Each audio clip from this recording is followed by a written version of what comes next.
I tell you what, a relationship that isn't good at the moment is the Labour Party, or more specifically, Jeremy Corbyn, and seemingly the Jewish community as represented by 3 Jewish papers. I think we can have a look at them. They've all got the same headline, United We Stand, and they are all very specifically attacking Labour Party's position.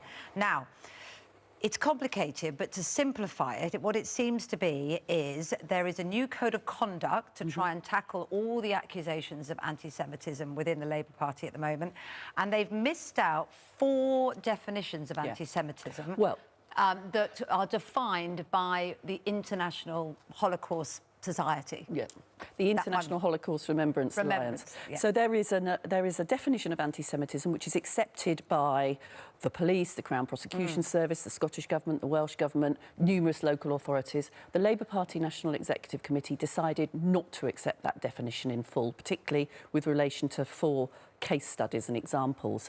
And this has caused enormous hurt in the Jewish community. It's very specific to Jeremy, though, isn't it? When you look at the letter that they've all printed on the front page, it says, we believe the existential threat to Jewish life in this country that would be posed by a Jeremy Corbyn-led government is wrong. They say the stain and shame of anti-Semitism has coursed through the Labour Party since Jeremy Corbyn became leader in 2015. And Gideon Falter, who's chairman of the Campaign Against Anti-Semitism, very respected member of the community, says, we hear from all members of our community constantly that should Jeremy Corbyn become Prime Minister, they would leave the country. This is a watershed moment for my party, and it's an enormous mistake, in my view, on the part of the National Executive Committee.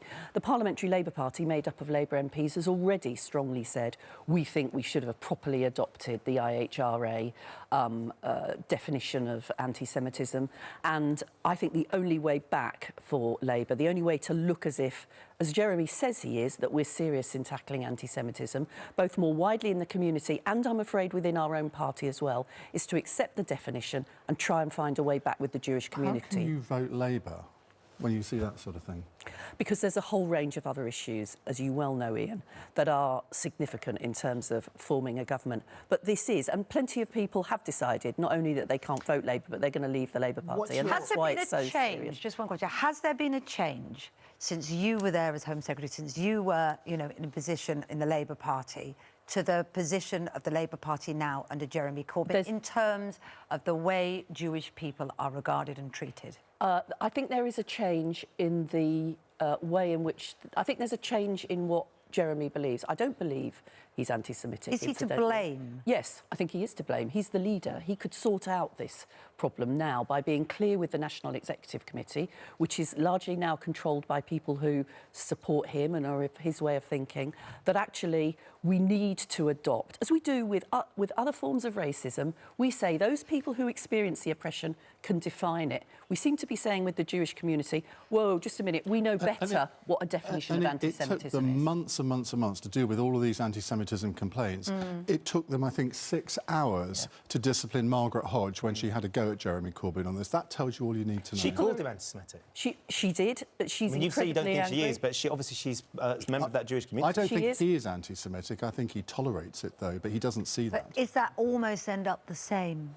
Well, when you have Jewish people, and I get them ringing up my radio show all the time saying, look, if he becomes leader, I'm off. That's a terrible place for a country to be in. So from the outside in, how do you think Jeremy Corbyn gets a handle on this that's going to come to, we were talking about a mutual conclusion for everybody that's going to be satisfactory? Well, I think it's too late for him to rebuild relations with the Jewish community. All he can do is try and patch it up. And I think the one thing he can do is exactly what Jackie said, accept this internationally recognised definition of anti-Semitism. It was 137 countries have signed up to this. It ought to be OK for him. There's a big vote on the 5th of September, isn't it, which Labour's have to vote on about adopting that International Holocaust Remembrance Alliance thing. That's Labour MPs will vote on it. And if he doesn't get it under control before then, that will be a big moment. It needs to be quicker than that. Yeah. OK, Jackie, Alan, thank you very much for joining us this morning.